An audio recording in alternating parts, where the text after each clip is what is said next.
Brian Wright, Daily B. I have no idea what number. I am talking about conditioning to be anything you choose. Hey, it's Brian Wright from BrianWright732.com, and you can hear my voice is kind of crappy. It's because I'm a little sick.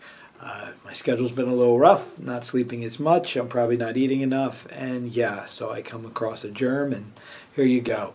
It's been a week of coughing and not sleeping and whatever, but I'm here, I'm working, it's all good. So, what are we talking about with conditioning?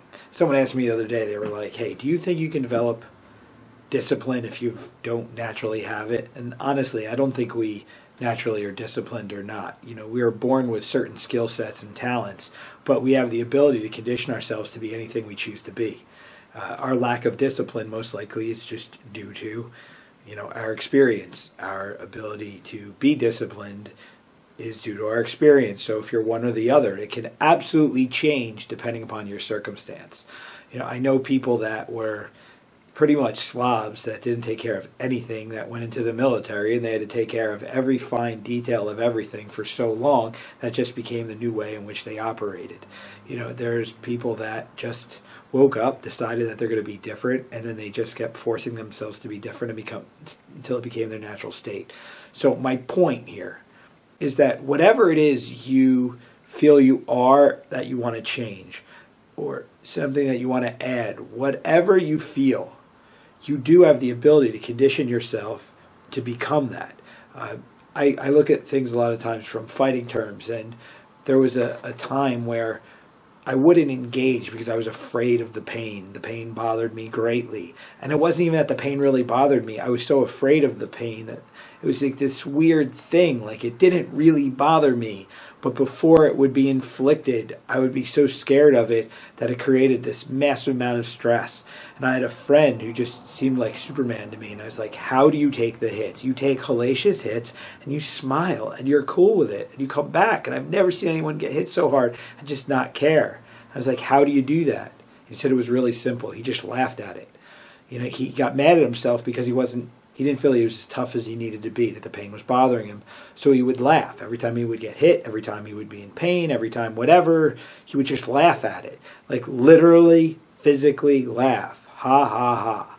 And he was like, just try it. And so I put myself into, sparring situations, and I was taking hits.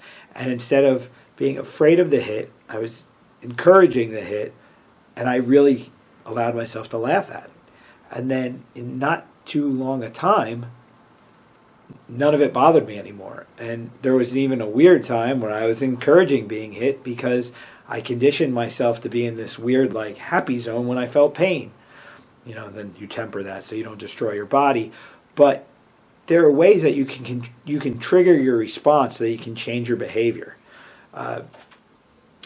If all you are is yelled at, you're not going to want to do things because you think instead of having opportunity to accomplish, it's going to be an opportunity to get yelled at. So you're going to tend to not want to engage.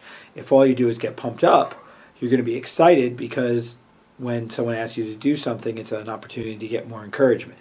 So instead of listening to all these outside voices and trying to find validation from the people around you, do it for yourself. And that's how you can take control over what your responses are going to be. You can take control over what your triggers are going to be. You can define for yourself who you are, who you want to be, how you're going to get things done by just assuming responsibility. So I laughed at the hits. No one laughed at the hits for me. I had to do it. Somebody had to explain to me the process, which was great, and that's what opened the door for me to understand that I'm in control of this. And then I've been able to use that same philosophy for a lot of different things. When I want to get up early in the morning, my alarm would go off and I'd be like, oh my God, I don't want to get up. And then I just said, you know what, I've got to change my response. So I've got to create a positive attitude about it. So I started talking to myself about what getting up in the morning early meant. It meant that I was able to get more done before other people would wake up, which meant that I was more motivated, I was more determined, I had more opportunity to be successful. I was following patterns of really successful people out there. Like, I just basically brainwashed myself to believe, like, okay, this is really important. This is an extremely valid thing. Who knows if getting up in the morning early matters in the grand scheme of things? But for me, it's become a vital tool. it's one of the things that validates my drive is that I do it. So figure out the things that you need to do that are going to keep you motivated, on track, make you feel special and different enough to go for the bigger things so that you don't shrink from adversity, you don't shrink from opportunity, that you stand up and you attack the day and you attack the opportunities and you find out for yourself what it is you really want. You figure out how to go after it.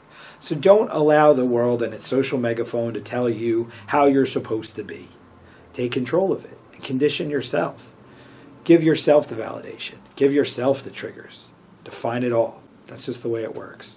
So that's Brian Wright giving you some hopefully practical information you can apply and we can achieve some better results.